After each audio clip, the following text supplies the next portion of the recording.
Bueno, bienvenidas y bienvenidos a la charla Literatura y Autoras en la Universidad Provincial de Ezeiza. Esta es una actividad abierta, no arancelada, brindada por la universidad para los estudiantes, la comunidad en general, y gracias a la virtualidad, quienes quieran sumarse desde cualquier parte de la provincia, del país o de donde sea.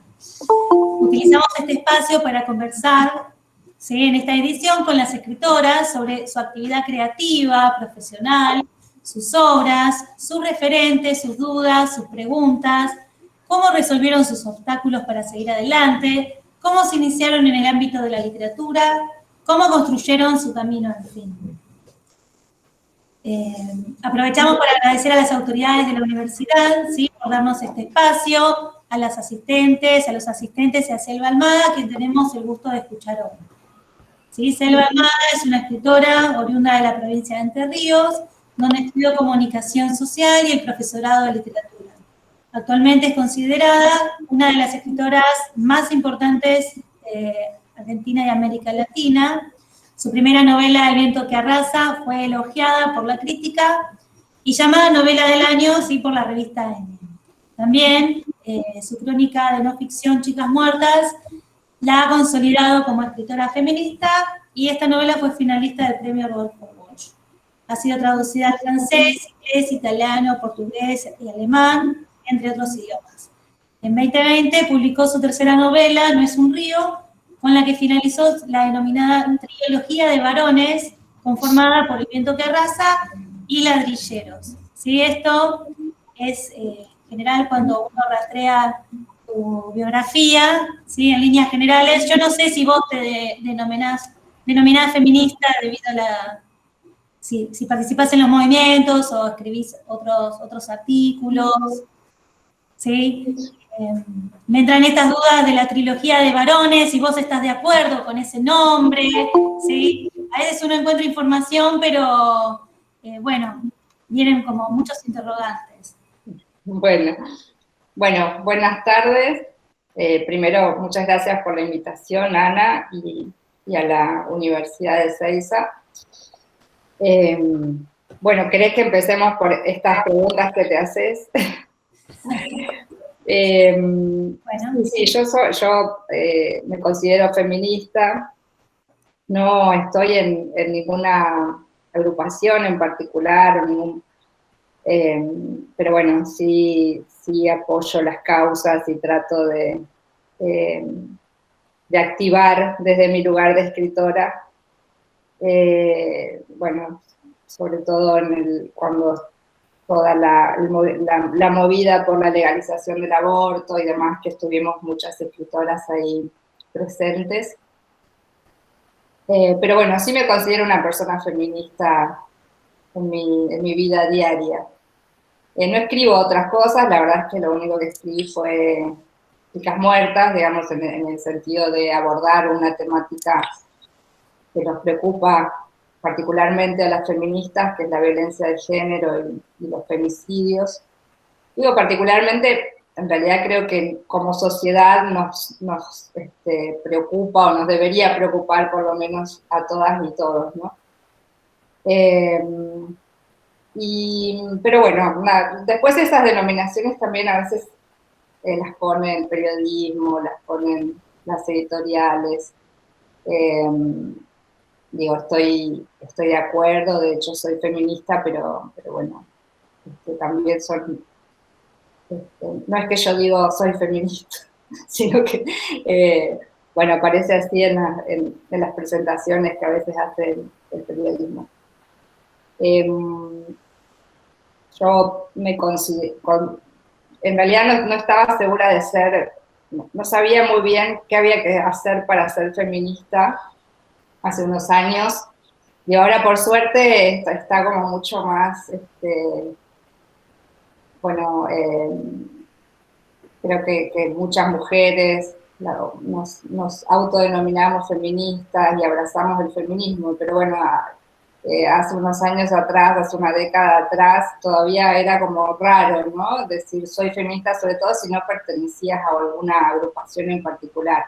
Entonces yo sentía que vivía una vida feminista, que adhería a las ideas del feminismo, pero como nunca había militado en ningún movimiento, no estaba muy segura de si me podía decir, si me podía denominar feminista. Y un poco el libro, sí, Chicas Muertas, me abrió la puerta a activar un poco más, bueno, acompañar marchas, acompañar distintas movidas, y además coincidió con el auge que han tenido los feminismos estos últimos años en Argentina y en América Latina. Bueno, gracias por la aclaración, pero bueno, es como cuando estaba leyendo sobre tu vida y no siempre surgen estas etiquetas y una piensa, bueno, estará de acuerdo la autora con que se la denomine así. ¿Te piden permiso o directamente la crítica escribe y punto? No, bueno, la crítica es otra forma también de la escritura y de la lectura, así que obviamente no te consultan antes de opinar sobre tus libros o sobre tu obra, y está bien que sea así. No, digo, en esto de nominar, de nominar a la otra persona, ¿no? Digamos que... No, tampoco, qué sé yo, digo, además bueno, de escritora feminista, que como te digo, bueno, soy una persona públicamente feminista, así que por supuesto no me molesta. También surgen otras etiquetas como escritora de las provincias o clase de literatura de provincia. Bueno, esas son cosas que por ahí las digo yo también, y por ahí son cosas que lee el periodismo, o etiquetas que el periodismo cultural a veces pone para, bueno, también para dar, a veces, no digo que esté mal, a veces es para guiar a los lectores, decir, bueno, esta escritora, este escritor trata determinados temas o trabaja en determinadas zonas literarias, y bueno, ahí vienen las etiquetas. En general, qué sé yo, a veces no estoy de acuerdo, a veces estoy de acuerdo, pero bueno, no es algo que se le consulte al autor o a la autora en ese caso. Bueno, gracias. ¿Y cómo surge, cómo es tu proceso creativo? En esto del oficio de ser escritora, si querés contar, entre el público hay mucha gente que escribe o que está arrancando o que ya tiene carrera, ¿sí? ¿Cómo fue tu camino? Bueno, yo digo siempre que empecé a escribir de grande, porque empecé a escribir con ganas de ser escritora, con ganas digamos, de ir por el camino de la ficción a eso de los 20 años. Sí, era muy lectora desde muy chica, desde antes de aprender a leer ya estaba por la casa persiguiendo a mi hermano, que es más grande, o a mis padres para que me leyeran libros. Y bueno, una vez que aprendí a leer fue como un camino de ida, de ida. Además había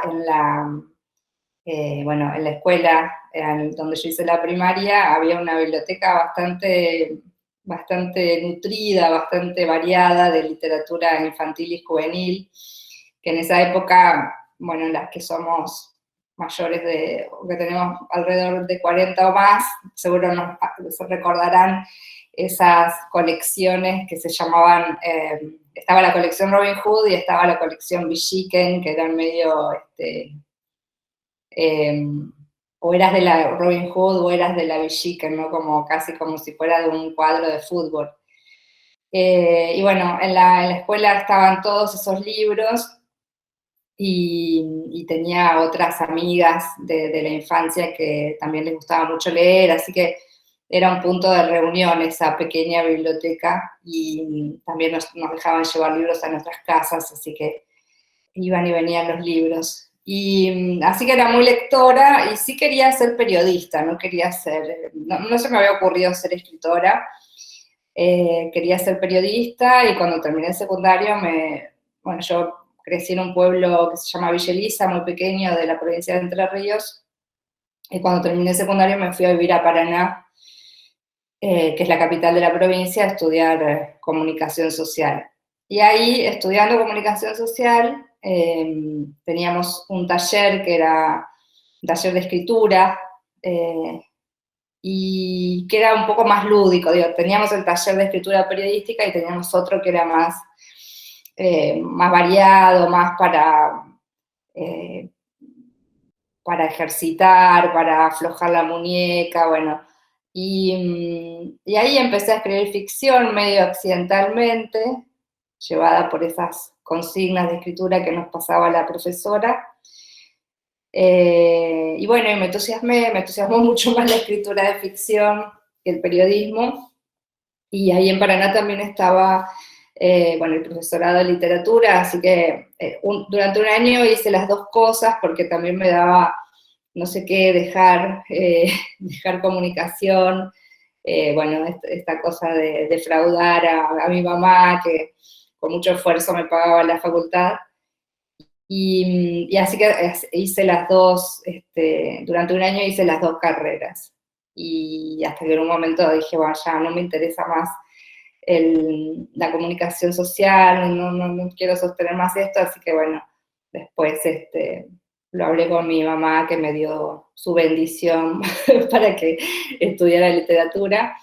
Y bueno, y ahí empecé a escribir más sostenidamente, tenía otras compañeras y compañeros que escribían, así que nos empezamos a juntar en las casas, fuera de las horas de clase, y además teníamos aparte dos profesoras que apoyaban la escritura, porque en general si no, no le daban, se suponía que ibas o se suponía no, sino que la idea es que en el profesorado ibas a aprender a enseñar a dar clases, no a escribir, no era una carrera para escritores, no existía tal cosa. Pero bueno, teníamos dos profesoras que eran escritoras también, una poeta que se llamaba Graciela Gianetti, y otra profesora que, bueno, era ensayista, investigadora, Claudia Rosa, que murió hace un par de años, y ellas nos estimulaban mucho a los que escribíamos. Organizaban tertulias donde leíamos, donde invitaban a poetas que ya eran poetas que habían publicado, poetas, bueno, gente más grande que nosotros, y allí compartíamos esas reuniones de lectura, y bueno, un poco nos estimulaban en eso de ser escritores. Así que así empecé a escribir medio de manera grupal, no había talleres, en ese momento no estaba tan en boga el tema de los talleres como ahora, que hay muchísimos, y en Paraná no había, pero bueno, con estos amigos y amigas hacíamos como una especie de taller espontáneo, donde no había no había un maestro, no había un coordinador, sino que entre nosotros nos proponíamos consignas de escritura, nos leíamos, nos criticábamos, nos corregíamos. Y bueno, y ahí empecé a publicar en un suplemento que había en un semanario de Paraná, así que publiqué qué sé yo, como un año ahí, cuentos. Y bueno, y después ya me vine a vivir a Buenos Aires. Y cuando vine a Buenos Aires, ahí sí, empecé en el taller de la ISECA, un taller que él daba en el Centro Cultural Rojas, y después seguí yendo a su casa, y bueno, no sé si lo conocen a la ISECA, por ahí lo tienen de un programa que él hacía que fue muy popular, que se llamaba Cuentos de Terror en ISAT, donde los viernes a la noche contaba un cuentito de terror. Pero bueno, además de esa faceta, era bueno, un escritor, uno de los más, a mi gusto, interesantes escritores de Argentina de las últimas décadas, y bueno, y también un maestro de taller muy reconocido. Y estuve yo con él, bueno, hasta que se murió hace un par de años, trabajando siempre en su taller. Leonardo Yola, ¿no? Fue también un alumno. Sí. Él vino a hablar a la universidad también y habló mucho de él, sí. Y con Leo nos conocemos de ahí, del taller. Sí. Y sí, muchos escritores. Bueno, Gabriela Cabezón Cámara también pasó por el taller de la ISECA, Alejandra Sina, Leandro Ábalos Blacha, bueno, muchísimos, porque fueron Él empezó a dar taller en la década del 80, fue uno de los primeros que empezó con el tema de los talleres, así que mucha gente ha pasado por ahí. Bien. Sobre tu última novela, ¿cómo es tu proceso de escritura? ¿Cómo se te ocurre la idea? ¿La tenías ya planeada? En esto que llaman la trilogía de varones, ¿es algo que propusiste vos? ¿Tenías un plan? ¿Cómo Sí, no, en realidad no tenía un plan de hacer una trilogía. Y de hecho las novelas entre sí no tienen nada que ver en el sentido convencional de una trilogía, ¿no? No es que un personaje pasa de una novela a la otra o que comparten un espacio, una geografía, sino que las tres son independientes, cada una empieza y termina ahí, no es que se continúa en la siguiente y se pueden leer en cualquier orden. Pero yo las empecé a ver como una serie, como un conjunto, como una trilogía, cuando empecé a escribir esta última, y bueno, y me di cuenta que había algunas cosas en común que no tenían que ver con la trama ni con los personajes, pero sí con que las tres novelas tenían como protagonistas a personajes varones, y las tres de alguna manera indagaban cada una en algún aspecto de la masculinidad y de las relaciones que se establecen entre los varones. Y bueno, y ahí la empecé a llamar un poco de entrecasa la trilogía de los varones, y después, bueno, cuando ya se estaba por publicar, bueno, lo charlamos con la editora y bueno, coincidimos en llamarlas así y en armar como una especie de serie con las tres novelas. Pero no fueron pensadas de ese modo, como una serie.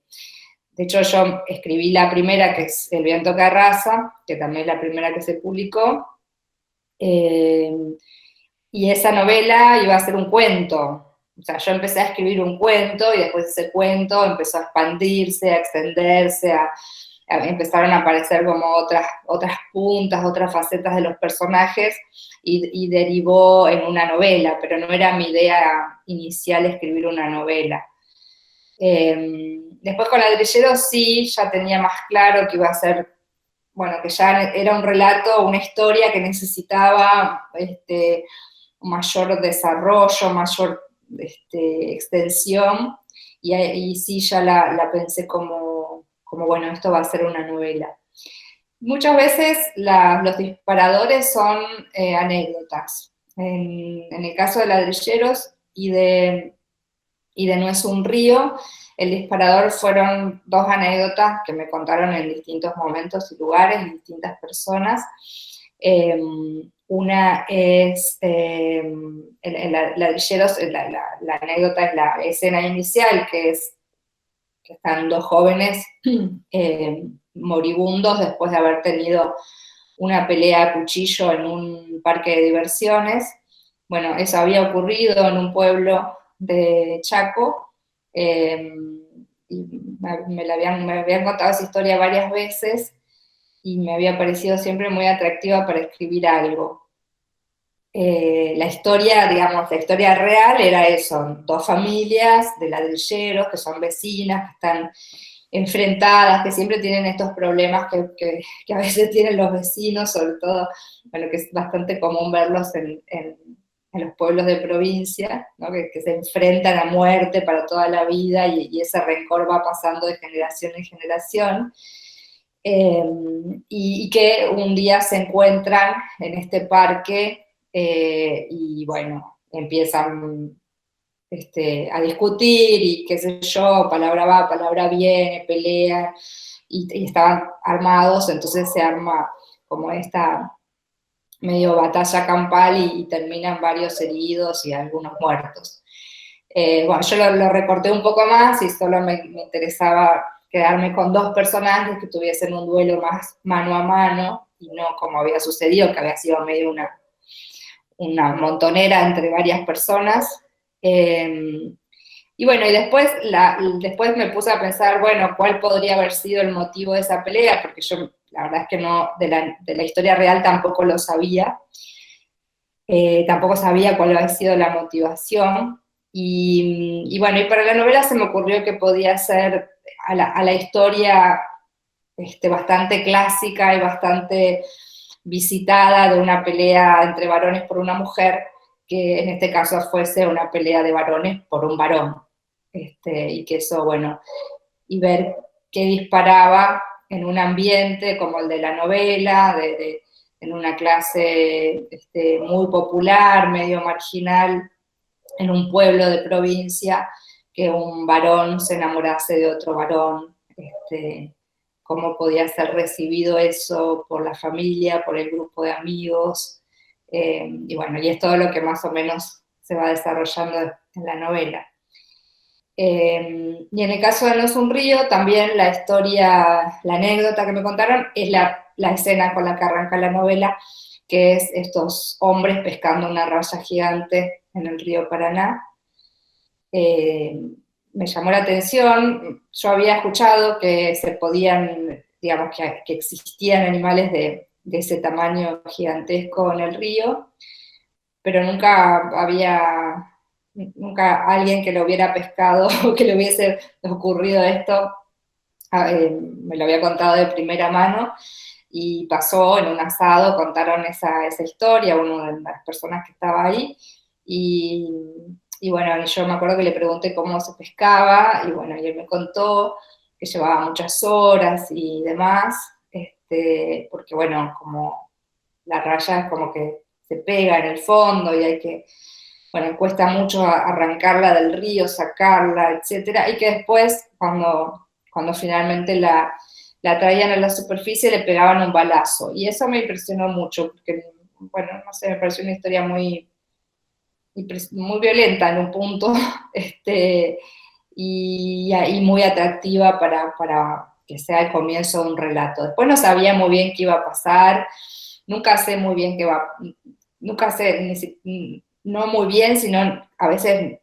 no tengo ni idea de qué es lo que va a pasar. A veces, en general, empiezo a escribir eso por una escena pequeña y después voy viendo en el transcurso de la escritura hacia dónde me lleva eso. Sí, es muy impresionante la imagen del comienzo de la raya. Yo googleé cuánto medía, cuánto pesaba. No, porque uno no, yo que no conozco, digo, fuera la imagen muy fuerte, ¿no? Y lo del balazo también. Claro, ¿cómo matás un animal así? ¿Cómo te lo llevas, no? Y bueno, y lo que desencadena el odio ahí, ¿no? De que se pudriera y que la tiraran otra vez muerta al río. Sí, esa es la excusa para Sí. ese conflicto, uno de los conflictos de la novela, o el conflicto más evidente es ese, ¿no? Que estos hombres que no son de ese lugar, que son forasteros y tienen una manera de entender la vida y la naturaleza muy diferente a la de los lugareños, bueno, que han nacido y se han criado en ese monte, en esa isla, que viven de la pesca, o que pescan para comer y no por deporte, digamos, ¿no? Bueno, ¿quieren hacer alguna pregunta? ¿Quieren escribir en el chat? Acá ya están comentando, ¿sí? Que sos una genia, que les encantan tus novelas, excelente autora, muy interesante cómo están delineados los personajes. No sé, Marta García, tenés una pregunta. Me gustaría preguntarle a la escritora si usás fichas o algún método para los personajes, para construir los personajes. No, o sea, yo soy así bastante desprolija en ese sentido, como desprolija, sí, poco metódica más que desprolija. Entonces me cuesta mucho yo doy talleres hace muchos años, siempre a la gente que viene a los talleres les digo, tienen que hacer esquemas, tienen que tomar notas, o sea, todo lo que yo después no hago, pero lo recomiendo.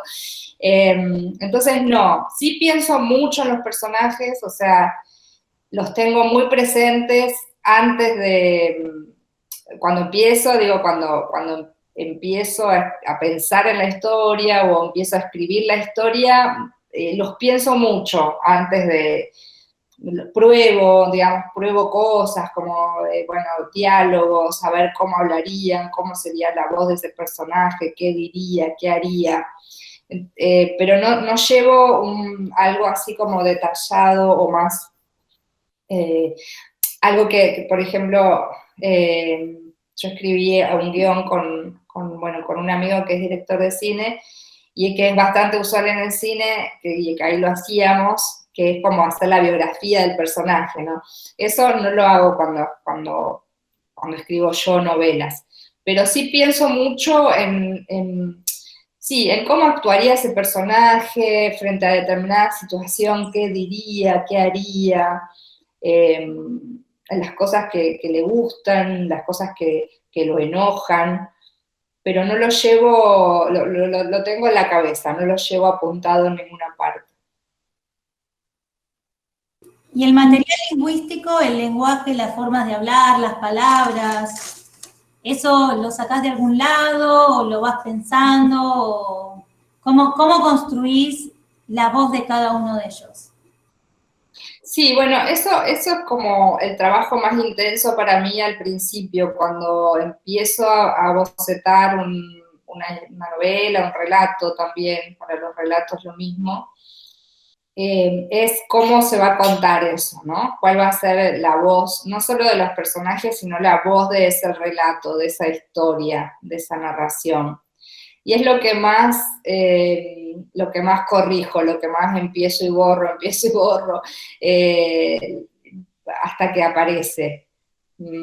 Si no aparece, me cuesta mucho seguir adelante, aunque más o menos, no sé, se me vayan ocurriendo ideas de trama, me cuesta avanzar si no siento que encontré la voz del relato, cómo ese relato se va a contar. Y bueno, yo vengo trabajando hace bastante eh, con un poco la oralidad de las zonas donde transcurren las novelas, que son, bueno, esta última es en Entre Ríos, las otras dos en el Chaco. Entonces hago medio una mezcla de voces, de tonadas y de acentos y de palabras típicas de estos lugares. En Ladrilleros empecé a trabajar con un poco más de intensidad y de conciencia de eso. Y bueno, me acuerdo que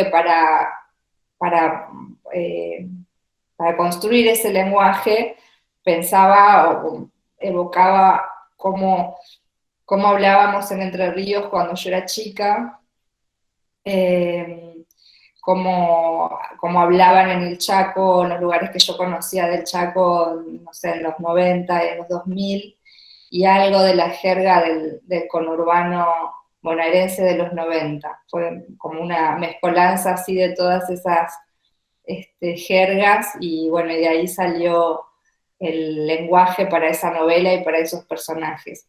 Digo para esa novela porque también el narrador se contagia mucho, se contamina de cómo hablan los personajes, y hay un punto donde hablan igual el narrador que los personajes.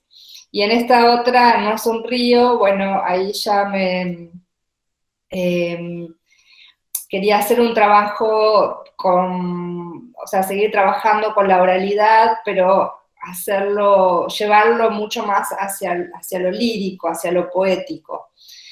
Eh, Quizá por el lugar donde se desarrollaba la novela, que es Entre Ríos, y Entre Ríos es una zona de poetas, o sea, qué sé yo, dos de mis poetas favoritos, que son Juan L. Ortiz y Arnaldo Calveira, que son de allí, de Entre Ríos, y los dos tienen una poesía muy vinculada a la naturaleza y al río.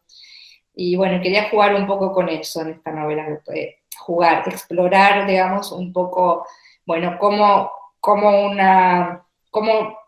podía haber, cómo esa trama podía ser lo más lírica posible. Bueno, varias preguntas. Pregunta Betty Donati, dice, yo quisiera saber si solo se deja llevar en su escritura cuando desconoce el final de su historia o lleva a sus personajes hacia un final premeditado? No, bueno, en el caso de El viento que arrasa, yo no tenía ni idea de cómo iba a terminar la novela. De hecho, tuvo un final en la primera versión y después cuando volví sobre la novela para corregirla ya cuando la iban a editar, le cambié el final. Y porque no me convencía mucho el primero que se me había ocurrido. Y en Ladrilleros, un poco la anécdota que me habían contado ya era el final de la historia, ¿no? Porque terminaba con casi la muerte de los personajes. Y entonces me resultó más sencillo porque ahí partí del final, que es ellos muriéndose. Bueno, van a tardar toda la novela en morirse, pero ya sabemos casi desde el comienzo que eso es lo que va a suceder, que los dos chicos están muriendo.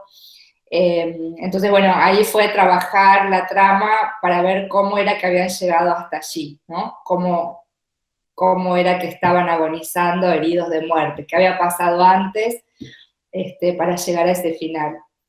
Y con No es un río, la verdad es que tampoco tenía muy claro el final cuando empecé a escribirla. Y de hecho, bueno, uno de los personajes que es la que marca el final de la novela, que es Xiomara, apareció mucho después en la escritura. No era un personaje que había estado desde el principio, sino que apareció ya en el último tramo de escritura. Eh, Así que no tenía ni idea de cómo iba a terminar. A veces pasa eso, a veces sabes y a veces no, y a veces es como la misma escritura te va un poco abriendo el camino y mostrando el camino. Bueno, gracias. Sí, Antonella, levantaste la mano.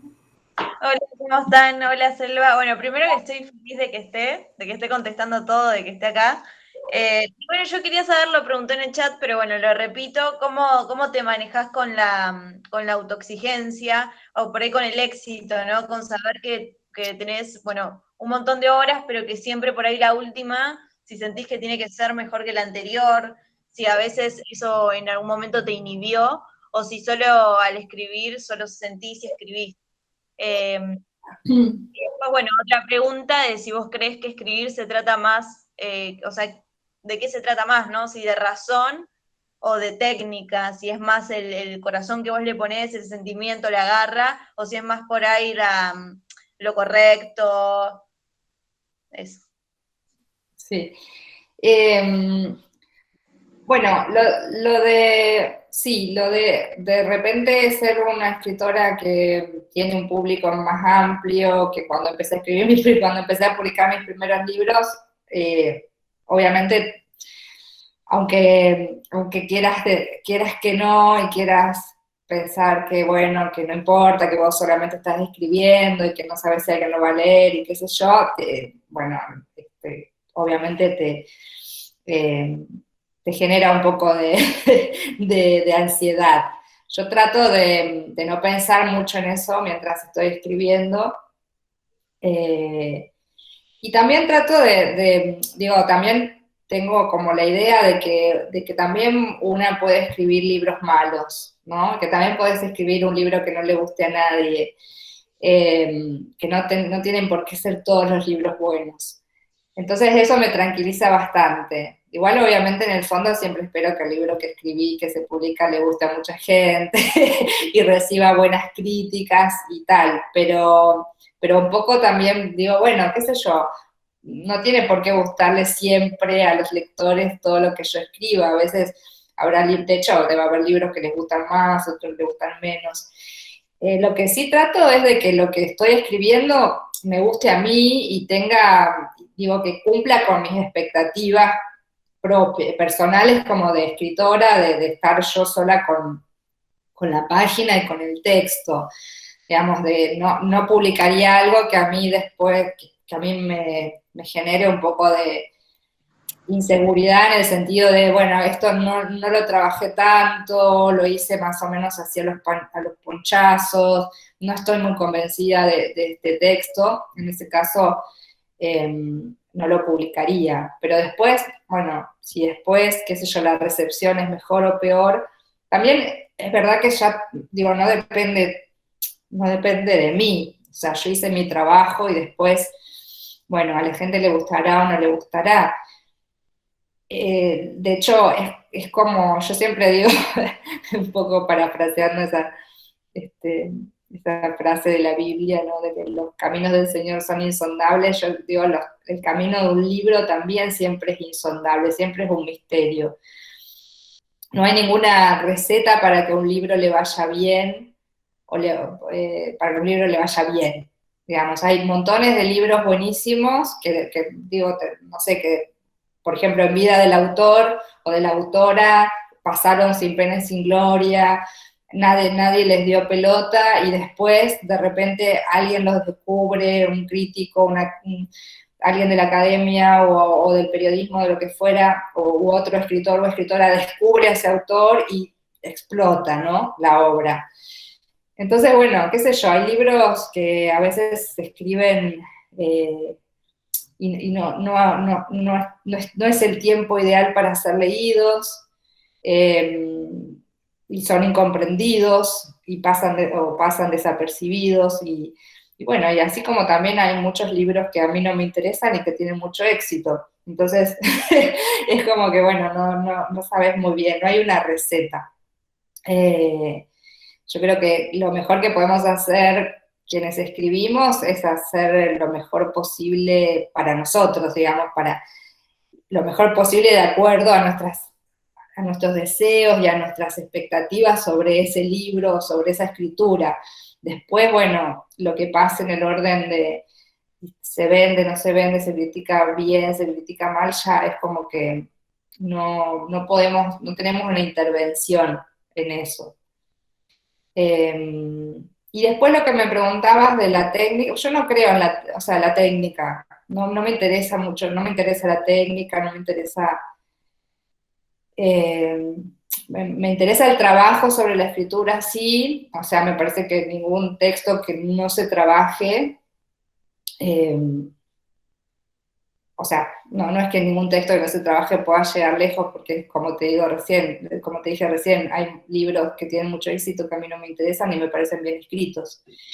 Pero digo, a mí como escritora, como proyecto personal, me interesa el trabajo sobre la escritura, el trabajo sobre ese relato, sobre ese mundo, sobre los personajes, que como recién me preguntaron, bueno, la construcción de personajes, pero no es solo la construcción de personajes, también la construcción, o sea, el universo de un relato es como un ecosistema, como un organismo complejo, donde una cosa alimenta a la otra, retroalimenta a la otra. Entonces no es solamente escribir buenos diálogos. No, bueno, también esos diálogos tienen que estar en boca de un personaje bien construido, y ese escenario no es solamente qué lindo que describe el paisaje, sino que esa descripción tiene que venir a cuento de algo, si no es solamente, bueno, una frase linda o un párrafo lindo, sino que, digamos, todo tiene que estar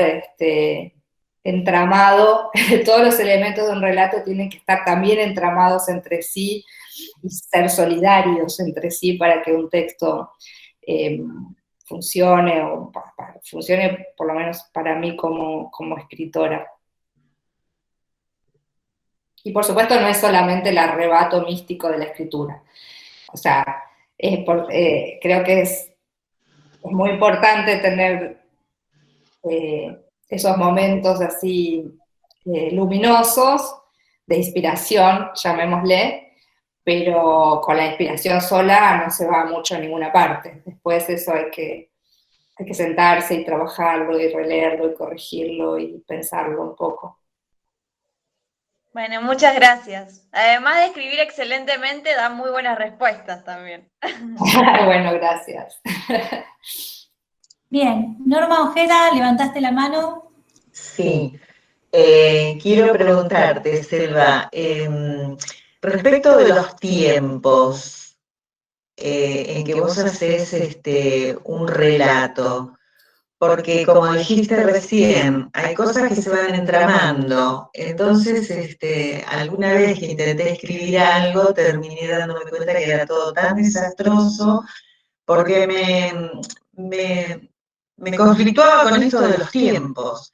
Porque vos empezás a escribir, por ejemplo, algo que te está sucediendo hoy, ¿no? Entonces de pronto recordás algo que sucedió ayer y, y cómo haces como para ir enganchando o algo que podés llegar a hacer en un futuro o algo que se te ocurre para un futuro.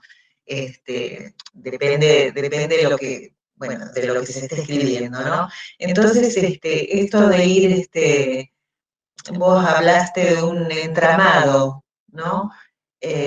Yo con eso tengo un conflicto tremendo, con el entramado de los tiempos, por ejemplo, en una novela. De los tiempos en el relato, decís. En el relato, sí. Porque bueno, cuando uno habla, o sea, cuando hablamos, vos podés hablar de pasado, presente y futuro. Ahora en la escritura, eso. Después, porque después hay alguien que eso lo va a leer y tiene que ser entendido lo que dice.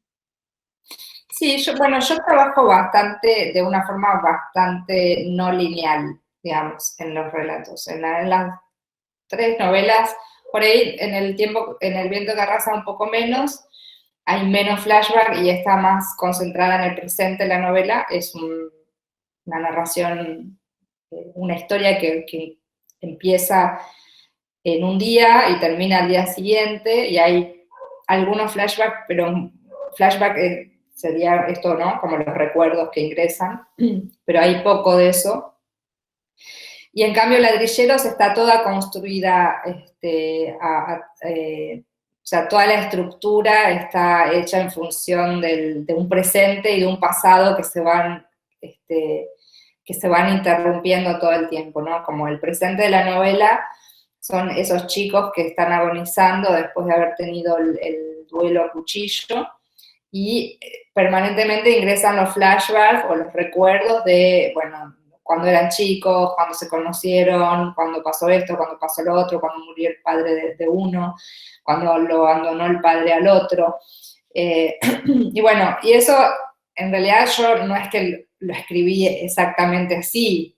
Después yo lo trabajé diciendo, bueno, acá falta información, no sé, del pasado de este personaje, y entonces la pongo acá, como en un trabajo posterior de un poco de edición, ¿no? Como ver dónde hay huecos o dónde hay lagunas en la historia para poder completarlas.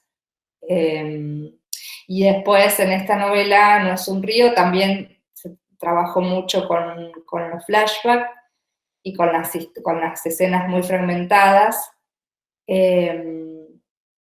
Y lo que hice ahí fue un trabajo de edición y de recorte posterior, o sea, escribir las escenas de manera lineal y después empezar a cortarlas y empezar a ver, bueno, dónde encajaba una y dónde mantenía el pasado y dónde el presente, quiero decir, y dónde ese presente iba siendo atravesado por alguna cosa del pasado, por algún recuerdo. Pero todo ese trabajo de edición, ¿cuánto tiempo te suele llevar? Más o menos. Por ahí había una pregunta relativa al tiempo de escritura. Bueno, depende el libro. Ladrilleros es un libro que yo lo escribí, o sea, el primer borrador lo escribí en 2 semanas, y bueno, y después estuve como 1 año y pico, 2, corrigiéndolo. Pero como ese primer impulso de escritura fue muy rápido. Después lo trabajé sola, después lo trabajé con María Moreno, o sea, tuvo su tiempo de corrección. Y No es un río, es una novela que yo empecé hace muchos años, había tenido una primera versión, después la dejé para escribir Chicas Muertas, o sea, es la primera escritura de No es un río es anterior a Chicas Muertas, la dejé para escribir Chicas Muertas, volví a agarrarla después, no me gustó el tono, empecé a pensar de nuevo cómo escribirla, la empecé de cero, la dejé.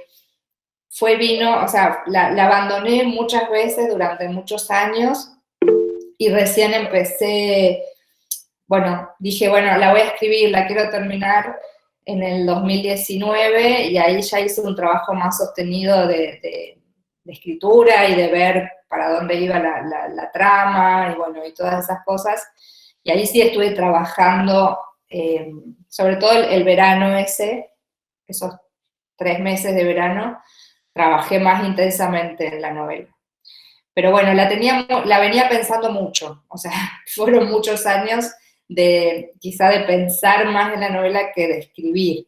Pero bueno, algo de todo eso que ibas pensando a lo largo de los años, cuando te sentás, empieza como a caer y casi que es como si te la dictara alguien. Pero depende de la novela, digamos, no todos los libros llevan el mismo tiempo de escritura. Sí. Bien, Villarreal, ¿querías hacer una pregunta? Hola, sí, gracias. Selva, buenas tardes desde México, Ciudad de México, felicidades. Oye, Selva, tengo una pregunta. ¿Qué tan políticamente correcto crees tú que valga la pena que hagamos una redacción en la narrativa que sea muy descriptiva en torno a escenas violentas de sangre, de muerte o de abuso sexual? Bueno, qué sé yo, lo de políticamente correcto, en realidad no sé, yo no lo tendría muy en cuenta a la hora de escribir una ficción, porque por ahí, no sé, te estás atenta un poco contra la escritura, lo políticamente correcto, porque empezás a decir, ay no, esto no lo puedo escribir porque, no, esto no lo voy a escribir porque después van a decir tal cosa, no, porque me van a atacar si hago esto, digamos, como tratar de que el mundo que te rodea no interfiera demasiado a la hora de la escritura. Y después yo creo que tenés que medio ir midiendo vos hasta qué punto la trama o ese universo necesita que seas tan gráfico o no. Por ejemplo, Ladrilleros es una novela bastante violenta y muy sexual, y las escenas de sexo son muy gráficas y muy crudas. Bueno, yo me lo planteé en el momento de escribirlas, bueno, esto necesita que sea así, y yo sentí que sí, que el universo de esos personajes y eso que yo estaba contando necesitaba que las escenas fueran tan explícitas. Y en Chicas Muertas también lo pensé, digo, bueno, hace falta que yo sea muy descriptiva, no sé, con el detalle de un cadáver. No hace falta, porque esto lo puedo sugerir, o se puede, no sé, dar una idea y que después, bueno, el lector lo puede reponer porque ha visto, no sé, películas donde encuentran cuerpos de mujeres o porque ha visto noticieros donde esto se muestra. Entonces no tengo la necesidad de hacerlo yo gráfico. Medio que me parece que, bueno, por lo menos yo me guío un poco por eso, por lo que pasa en el universo de ese relato, no tanto en después si la gente cómo lo va a leer o si le va a parecer que te excediste o no, sino como si vos tenés la tranquilidad de que en ese mundo correspondía, bueno, ya está, podés estar tranquilo. Bueno, otra de las preguntas es, ¿qué es lo que lees? ¿Sí? Y otra dice, si les contarías algún libro de cabecera o especial para vos, ¿qué autor considerás interesante y por qué? Bueno, leo, me gusta mucho leer narrativa, pero también leo bastante poesía.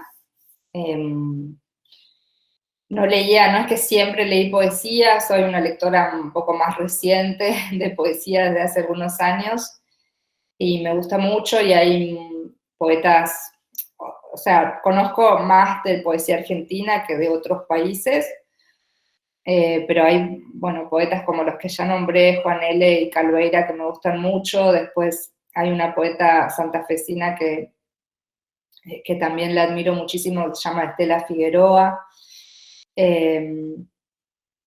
Bueno, hay muchas grandes poetas y muchos grandes poetas en Argentina para leer y para descubrir, así que siempre estoy tratando de leer algo de poesía. Y después leo mucha narrativa argentina también.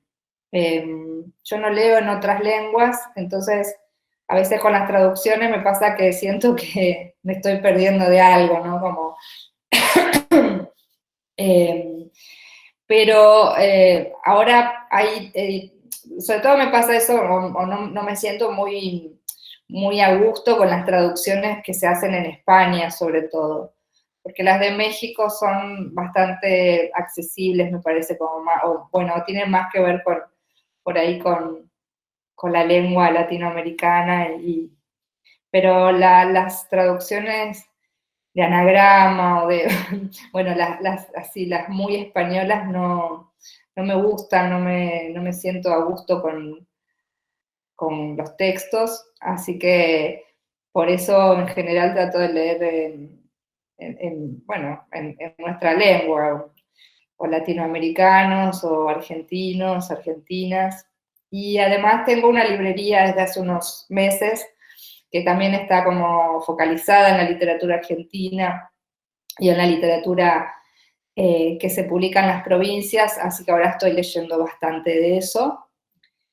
Y que dice un autor de cabecera, un libro de cabecera. Bueno, a mí me gusta mucho Daniel Moyano, sus cuentos sobre todo. Me gusta mucho Sara Gallardo, de ella les recomiendo especialmente Enero, para empezar, si nunca la leyeron. Enero, que es una novelita muy corta y muy buena. Y después, bueno, otra novela de ella que es por ahí un poco más compleja, pero que también me encantó, que se llama Dice Juaz. Ahí Ana puso la librería, sí, porque es una librería online, no es una librería física.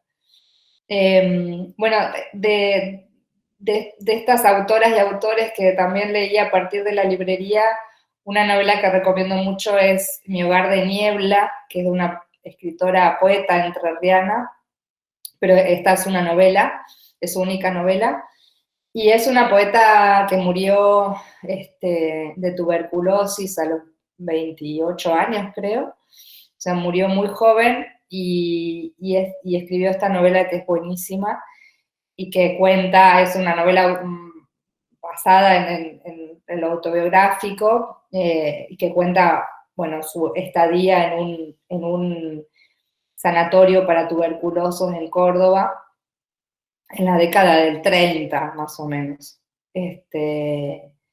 Después Emma Barrandegui es una autora que también, entrerriana, que recomiendo mucho, que me gusta mucho. Bueno, hay muchísimos. Y de estos de traducción, que sí,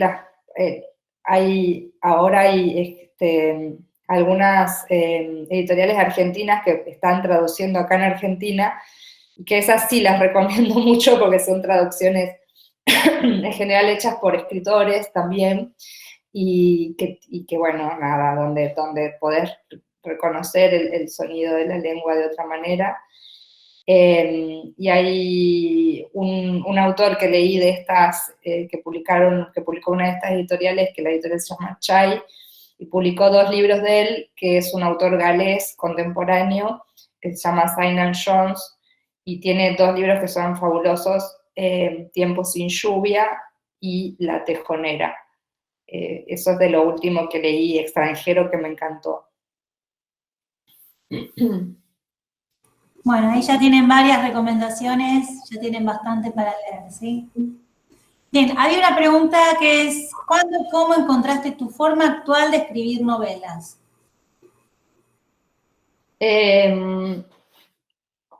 Bueno, yo escribí solo estas 3 novelas, así que no tengo tanta experiencia en escribir novelas. Yo empecé escribiendo cuentos y durante muchos años solamente escribí cuentos. Y Sí, creo que cuando escribí El viento que arrasa, ahí como que apareció otra cosa, como otra manera, otra escritura. Lo que había escrito antes era bastante autobiográfico siempre.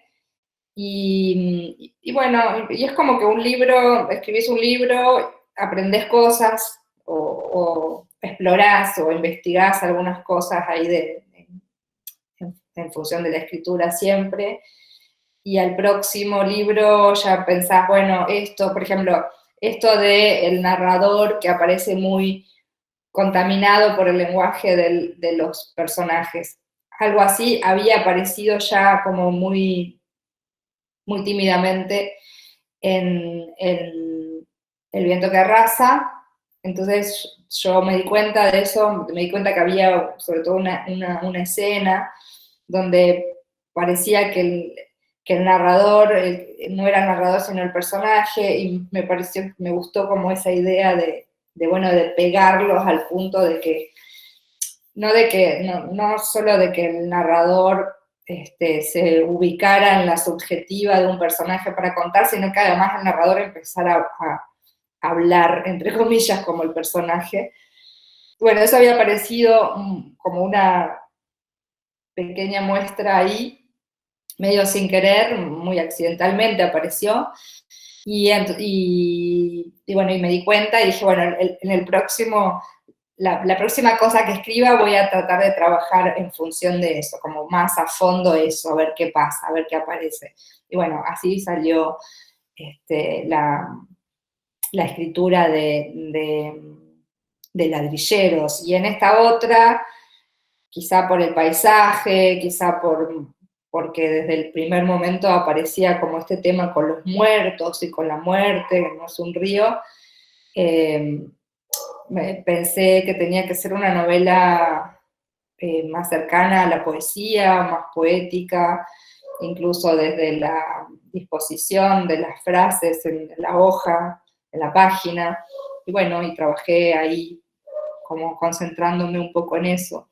Pero es como que cada proyecto de escritura trae cosas distintas y investigás cosas distintas, como si no me aburro, si escribo siempre de la misma manera. Así que trato de que cada libro me lleve a investigar alguna cosa diferente de la escritura en sí, más allá de los temas, sino de cómo escribirlos, de cómo escribir, básicamente. Bueno, por aquí dice, nombraste a Juan L. Ortiz, a veces se define tu escritura vinculándola con Onetti. Dice Cristian Ibáñez, yo sentí leyendo No es un río a Saer, del Limonero Real más que nada. ¿Con qué otros autores crees que se relaciona tu obra? ¿O dejás que a esas relaciones las hagan los lectores o la crítica?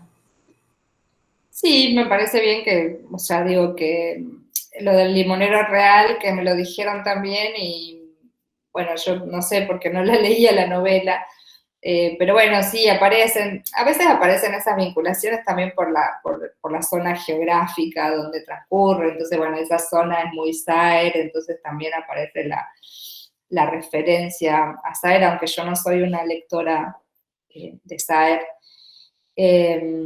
sí, de Juan L. Y qué sé yo, digamos, me siento como parienta de otros autores también, no sé, me siento muy, muy cercana a Horacio Quiroga por admiración y porque hay algo de los universos que él trabajó, que yo también trabajo, o de Rulfo, que a veces también son otras referencias que se hacen con respecto a mis libros. Que son autores que yo siento cercanos, o la misma Sara Gallardo en Ero, ¿no? Que yo los siento muy familiares, o sea, me siento muy cercana a esos autores y autoras, poetas. Pero bueno, las referencias sí, siempre prefiero digo, yo puedo decir qué me gusta, qué autores leo, qué autoras leo, pero bueno, después son, creo, los lectores y las lectoras quienes encuentran las relaciones, ¿no? Más que yo.